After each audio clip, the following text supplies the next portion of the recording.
bueno, en el Congreso local se exigió acabar con el conflicto que impide la garantía de los derechos de los pacientes de la Clínica Especializada Condesa. Veamos. La disputa laboral que mantienen los trabajadores de la Clínica Condesa y la dirección de ese centro de salud han provocado que el servicio se esté prestando de manera irregular, por lo que la Comisión de Derechos Humanos del Congreso local lanzó un llamado para resolver la situación lo más rápido posible. Desde el Congreso de la Ciudad estamos haciendo un llamado para que con respeto, con prudencia, con responsabilidad actúe el sindicato y pueda resolverlo lo antes posible la Secretaría de Salud.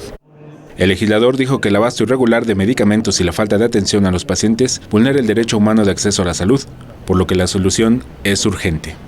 No es posible que se vulnere el derecho a la salud de los pacientes que acuden a esta clínica de manera regular por una demanda que tiene que ver con la destitución de la directora de la clínica que ha hecho una labor importante en los últimos 12 años, más de 12 años es posible, y la destitución más bien tiene que ver con la posibilidad de que el sindicato ocupe plazas que están ahora disponibles. El diputado dijo que la Clínica de Especialidades Condesa se convirtió en un referente en el tratamiento del VIH, no solo en el país, sino en toda América Latina. Con imágenes de Javier Martínez, Alberto Álvarez Santana, 21 Noticias.